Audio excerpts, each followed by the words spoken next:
जो mega deal हमारे सामने आई है उसमें रिलायंस ने रशियन रोजनेफ्ट कंपनी के साथ ऑयल परचेज करने की डील की है, जिसमें Reliance 3 million barrels oil per month purchase करेगा रशिया से। और ये मेगा डील एक गेम चेंजर है जो भारत के मुस्तकबिल को मजीद रोशन बना देगी। भारत के रूस से बढ़ते ताल्लुकात पर मगरबी ममालिक में भारत के खिलाफ शदीद तशवीश पाई जाने लगी। तो अब रशिया समझते हैं कि भाई ये फ्रेंड शोरिंग किस तरह करनी है। India is a bigger market, the only friend left of Russia in the shape of India, जिसकी तरफ पहुंचना है, और वो रशिया जो है वो लपक रहा है। और रशिया पे बहुत ज्यादा सैंक्शन लगाए गए, उसके बावजूद इंडिया और रशिया के बीच बढ़ते हुए तिजारती ताल्लुकात को देख के जो है पाकिस्तान की आवाम से बात करेंगे कि हमारे बड़े ख्वाब थे कि हमने भी रशिया से तेल इंपोर्ट करना है और हम रशिया के साथ ताल्लुकात अपने बेहतर करेंगे, लेकिन ये सिर्फ खबरों की हेडलाइंस ही बनी है। ये 3 million barrel oil, crude oil जो लिया जा रहा है पर मंथ, इसको ना सिर्फ ये कि इंडिया अपने इस्तेमाल के लिए रखेगा, बल्कि इसको साफ करके, इस कच्चे तेल को साफ करके आगे एक्सपोर्ट किया जाएगा। लेकिन अब यूएस की तरफ से स्टेटमेंट आई है कि रशिया और इंडिया अगर ऑयल के हवाले से डील करते हैं तो हम कंफर्टेबल हैं, यानी अमेरिका को कोई मसला नहीं रशिया इंडिया की डील से। ये जो क्वेश्चन है कि भाई हम लोग तो कोई नहीं सोच रहे, हम लोग तो नहीं कोई काम कर रहे कि हमें क्या करना है, लेकिन इंडिया वो रशिया जो है वो सोच रहे हैं कि हमें कैसे इंडिया तक पहुंचना है। अब हमारा प्रॉब्लम क्या है कि हमने उनको रोकना कैसे है वहां तक। पॉलिटिक्स इस तरीके से बदलने जा रही है कि आप मतलब तैयार हो। और रशिया की एक कंपनी के बीच, रोजनेफ्ट एंड रिलायंस के बीच एक मेगा डील हुई है, और ये मेगा डील एक गेम चेंजर है जो भारत के मुस्तकबिल को मजीद रोशन बना देगी। अंबानी साहब ने एक गेम चेंजर डील कर डाली है। जो मेगा डील हमारे सामने आई है उसमें रिलायंस ने रशियन रोजनेफ्ट कंपनी के साथ ऑयल परचेज करने की डील की है, जिसमें Reliance 3 million barrels oil per month purchase करेगा रशिया से। हर महीने 3 million barrels of Russian oil Reliance खरीदने जा रहा है।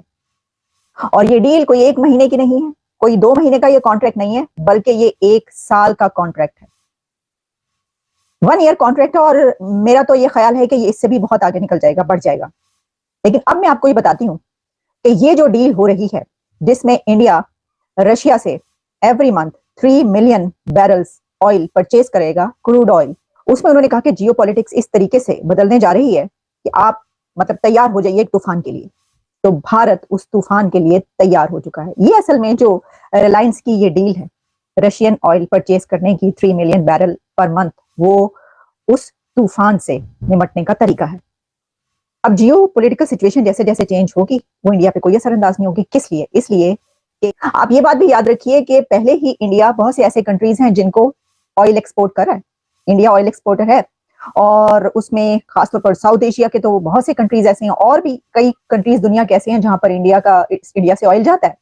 तो ये ऑयल जब अपनी खपत पूरी हो जाएगी 3 मिलियन बैरल पर मंथ जो लिया जा रहा है, तो उसके बाद बाकी का ऑयल उसको साफ करके एक्सपोर्ट किया जाएगा। तो एक तो इससे ये हुआ कि जो भारत की अपनी डिमांड है, मांग है, उस पे अगर क्या ये बात यकीनी है कि आने वाले सालों में आप देखेंगे कि जो ऑयल है उसके ऊपर कितना वो महंगा होता चला जाएगा। ओपेक जो है वो उसके ऊपर पहले ही काफी ऐसी जो सिस्टम है उनका, वो कंट्रीज को बड़ा महंगा पड़ता है। लेकिन अब क्योंकि जियोपॉलिटिक्स बहुत तेजी से चेंज हो रही है, दुनिया में पहले ही 2 जंगें चल रही हैं, तो इस सूरत हाल में तो किसी भी वक्त एक ऐसी अनप्रिडिक्टेबल आपको सिचुएशन नजर आ सकती है जिसमें एक तीसरी जंग शुरू हो जाए और फिर क्रूड ऑयल जो है वो आसमानों पर पहुंच जाए। तो ऐसे वक्त में इंडिया का एक ऐसी डील करना, रिलायंस का, अंबानी का एक ऐसी डील करना, दरअसल ये अपने कंट्री को प्रोटेक्ट करना है उस आने वाले वक्त से जो कि नुकसान पहुंचा सकता है किसी भी कंट्री को, और पहुंचाएगा। सब कंट्रीज मुंह उठा के बैठे हुए होंगे जिन्होंने ये इंतजाम अपने लिए कर नहीं रखे होंगे, और वो बहुत महंगे दामों उस वक्त ऑयल खरीद रहे होंगे। वैसे तो देखिए कि जो ताल्लुकात रिलेशंस इंडिया और रशिया के बीच हैं वो किसी और कंट्रीज के बीच तो ऐसा सच नहीं है ना इस तरह, तो वो तो बहुत ऐसे खरीद सकते हैं। और पहले भी उन्होंने तो ऐसे जबरदस्त तरीके से रशियन ऑयल उस वक्त भी खरीदा कि जब जंग स्टार्ट हुई थी और सैंक्शंस की बात की जा रही थी। अभी भी सैंक्शंस रशिया पर हैं, और उसकी ये कहा जाता है यूनाइटेड स्टेट्स की तरफ से तो ये कहा गया है कि जो कंट्रीज रशिया के साथ परचेज करेंगे उनको भी सैंक्शंस में आना पड़ेगा। वैसे तो कई यूरोपियन कंट्रीज भी रशिया से ऑयल ले रहे हैं, लेकिन इंडिया ने तो ये बात कभी भी नहीं सुनी। इंडिया पर इसका कोई असर नहीं होता और ना ही वो ये कोई ऐसी किसी की कोई बात सुनता है। वो पहले उसी वक्त से वो बहुत ज्यादा रशियन ऑयल परचेज कर रहे हैं। अब इसका एक और एंगल वो ये है कि जो इसकी पेमेंट की जाएगी रिलायंस की तरफ से वो रूबल्स में की जाएगी, जो कि रशिया के मफाद में है। ये डील दोनों के इंटरेस्ट में है, रशिया के इंटरेस्ट में है और इंडिया के इंटरेस्ट में। चीज है कि भाई किस तरह चीज़ों की हम जो लेके चल सकते हैं। इंडिया जो है वो, अगर आप एक तरफ देखें कि जिसे आप कहते हैं ना कि वो कह रहे हैं कि we are working on India way, doctor Jaishankar कह रहे हैं कि हम इंडियन वे पे बात कर रहे हैं।